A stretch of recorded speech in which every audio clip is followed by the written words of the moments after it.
ये जो संसार की रचना है, ये सब काल और माया की रचना है,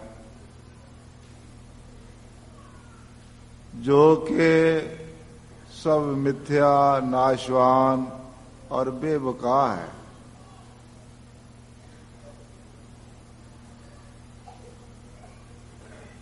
मगर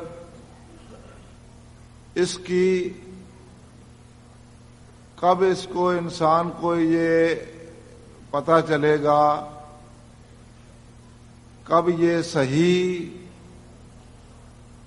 समझ पाएगा, ये सत्पुरुषों की वाणियों द्वारा पता चलता है। अगर इस पर गौर करेगा तो इसको सही मार्ग मिलेगा और सही समझ आएगी, और इस फानी शरीर से, इस मिथ्या नाशवान संसार से ये कोई सच्चा लाभ उठा करके अपने जीवन को सफल बनाएगा। महापुरुषों ने फरमाया है, कबीर आदि साखी ये कोट ग्रंथ कर जान, नाम सत्य जग झूठ है सुरत शब्द पहचान।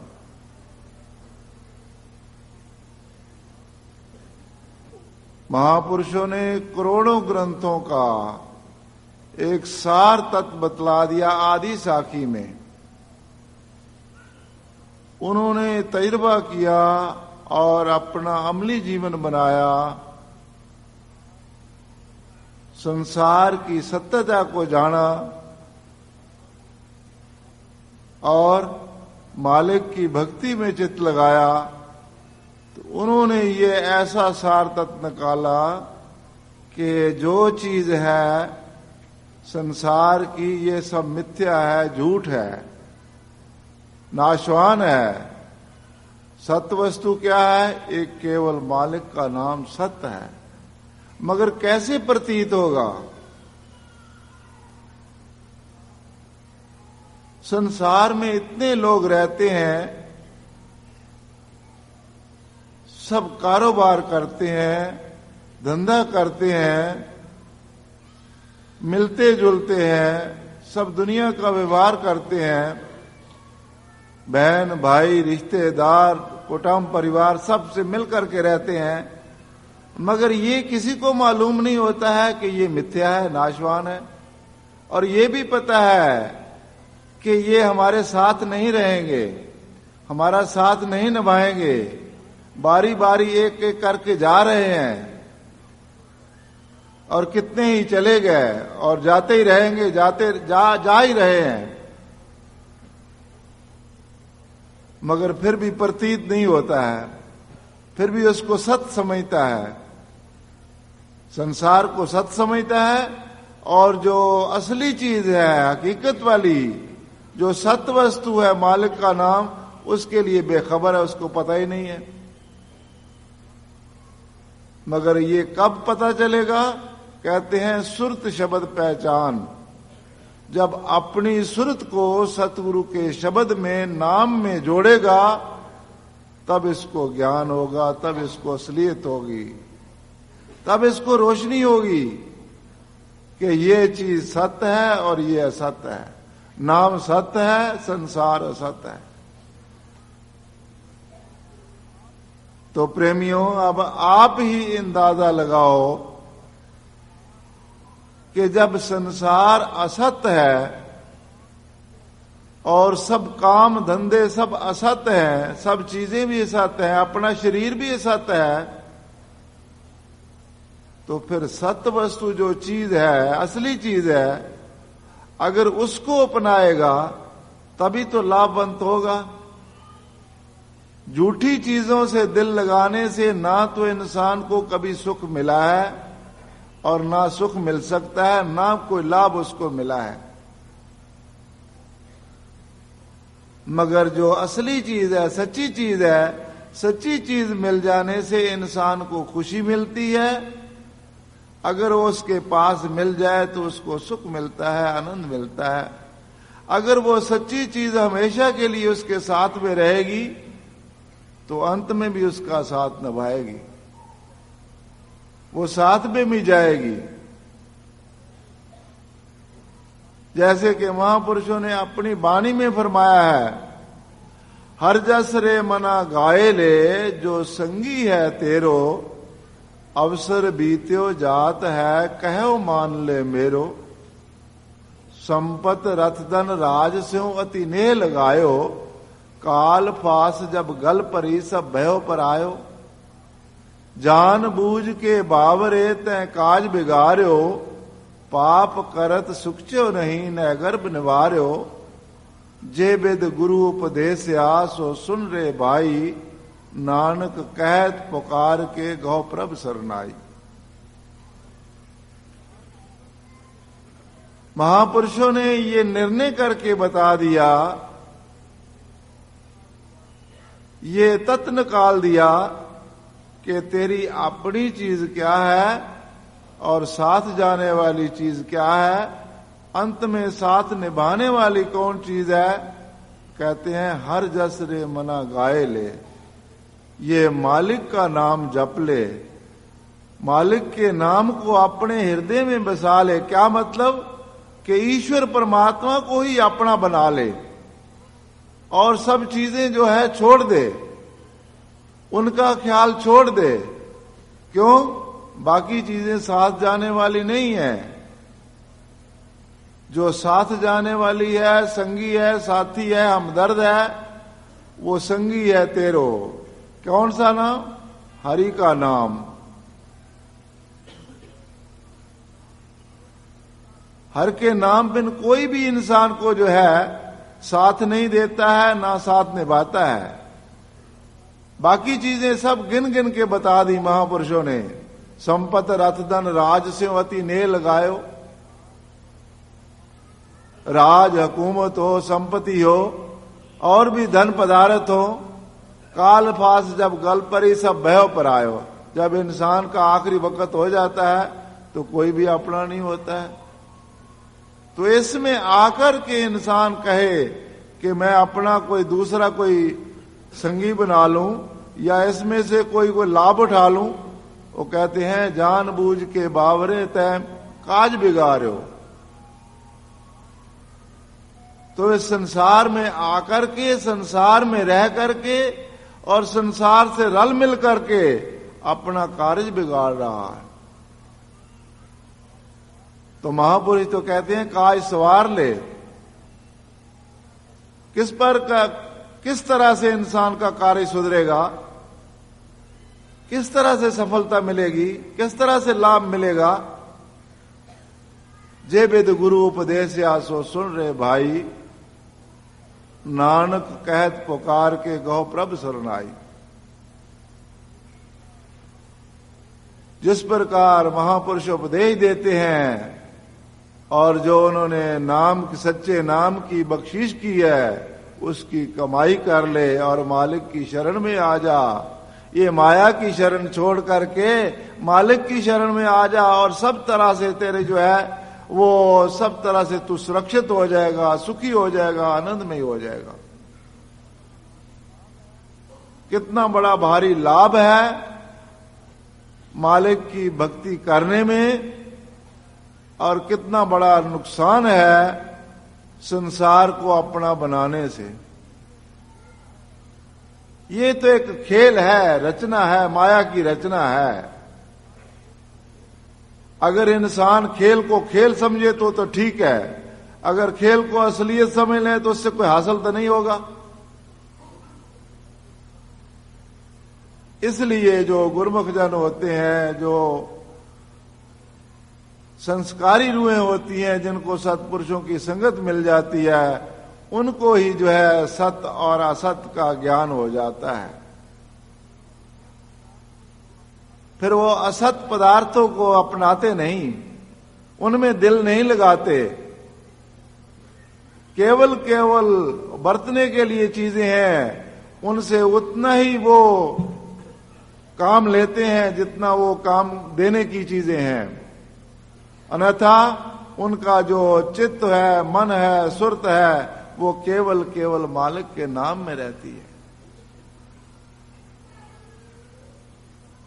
तो महापुरुष तो जीवन के सफल बनाने के लिए, इंसान को सुखी बनाने के लिए, लोक पर लोक संवारने के लिए वही रास्ता बताते हैं।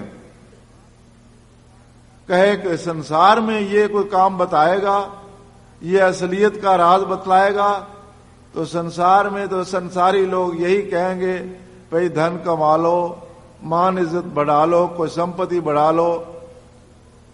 मगर ये किसी ने ये कोई कह सकता है दावे से कि ये चीजें आखिर में भी काम आएंगी या तेरे साथ जाएंगी? साथ कोई नहीं चीज जाएगी। साथ न चाले बिन भजन बिख्या सगली छार, हर हर नाम कमावना नानक ए धनसार। बगैर भजन के, बगैर भक्ति के कोई चीज साथ नहीं जाने वाली। अगर नाम और भक्ति की कमाई कर ली तो कहते हैं वही उज्जवल मुख होकर के जाएगा इंसान मालिक की दरगाह। वही सार वस्तु है। सार वस्तु है जगत में पावन हरि का नाम, नाम हरि का सिमरते पूर्ण हो सब काम। अगर इंसान सब संसार के ख्याल छोड़ करके दूसरे दूसरे कामों से चित्त हटा करके केवल एक मालिक की भक्ति में लग जाए, हरि के नाम की कमाई में लग जाए, तो कहते हैं तेरे दुनिया के काम भी और परलोक के काम दोनों पूरे हो जाएंगे।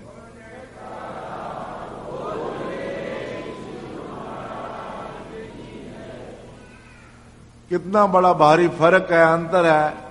एक तरफ इंसान जो है अपना रोटी रोजी के लिए रात दिन इंसान जो है बड़ा ही कष्ट उठाता रहे, मरता रहे, अपनी जान पर कितनी मुसीबतें झेलता रहे, फिर भी उसकी जो है वो पूरी नहीं होती है।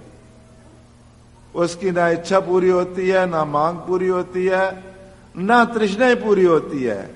इंसान फिर भी कल्पता रहता है, दुखी रहता है। मगर कहते हैं जरा अपने रुख को, मन के रुख को मोड़ करके अगर तुम इस तरफ आ जाओ, मालिक की भक्ति में चित्त लगा लो, मालिक के नाम में चित्त लगा लो, तो तुम्हारे दूसरे काम भी अपने आप पूरे हो जाएंगे। क्यों? भक्ति ऐसी चीज है जिसके पीछे सारी जो दुनिया है गुलाम है, माया भी उसके पीछे पीछे है। मगर ये समझ कब आएगी? जब इंसान अपने दिल में वो अनुभव करेगा, कमाई करेगा, तब अपने आप पता चलेगा। फिर उसको किसी चीज की चिंता ही नहीं रहेगी, परवाह ही नहीं रहेगी। तभी तो महापुरुषों ने इस पदवी पर पहुंच करके ये वचन फरमाए है ना, चाह गई चिंता मिटी मनवा बेपरवाह, जाको कछु नहीं चाहिए सोई शहनशाह। पर जब दिल से दुनिया की चाह चली गई, ख्वाहिशें खत्म हो गई, तो कहते हैं फिर वही शहनशाह है। क्यों? वो सब दुनिया की चीजें जो हैं उसके पीछे पीछे फिरती हैं, क्योंकि उसको एक मालिक की चाहना है, मालिक की ख्वाहिश है, एक उसको भगवान की ख्वाहिश है और किसी चीज की ख्वाहिश नहीं।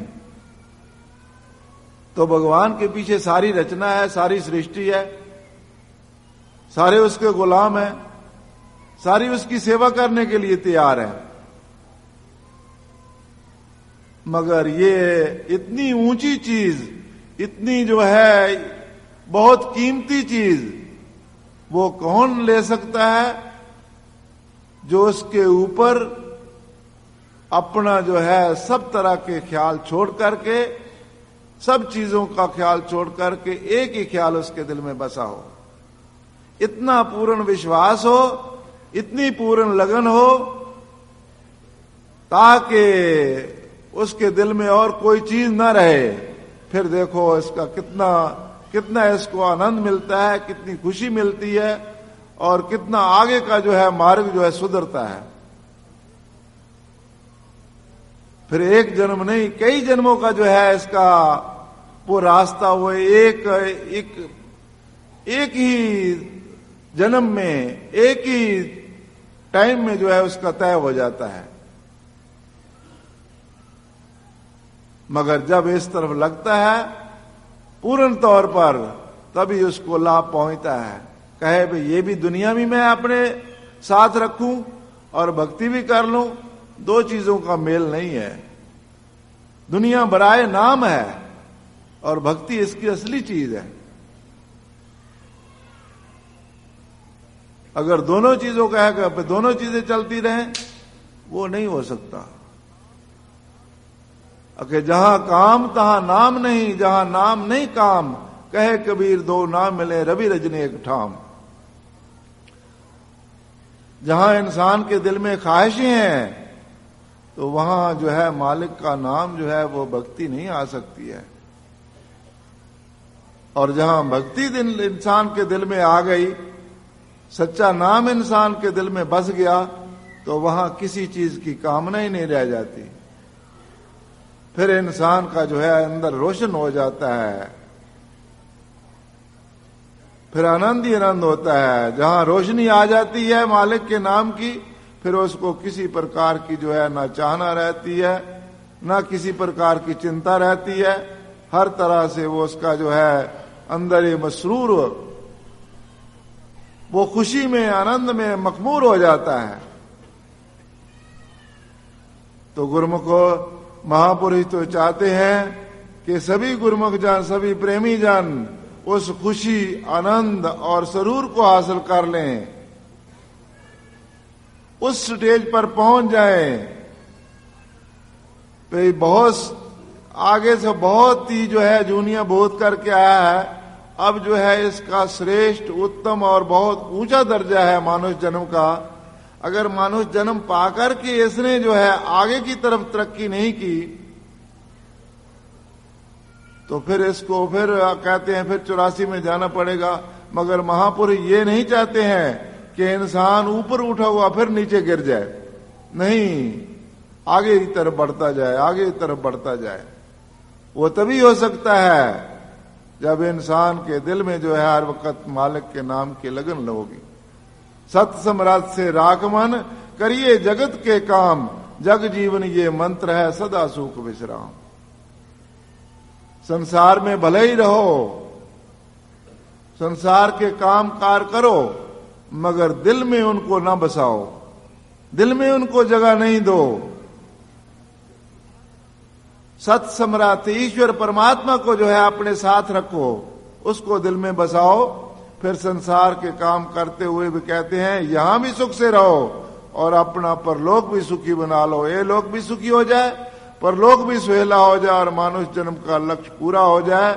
और मालिक की दरगाह में जाओ, उज्जवल मुख होकर के जाओ। जिस मालिक से बिछड़ी हुई रूह है, दुख उठा रही है, फिर वो दुखों से निजात हासिल हो जाए और मालिक के दरबार में जाकर के परम सुख, परम आनंद और परम शांति को प्राप्त कर ले।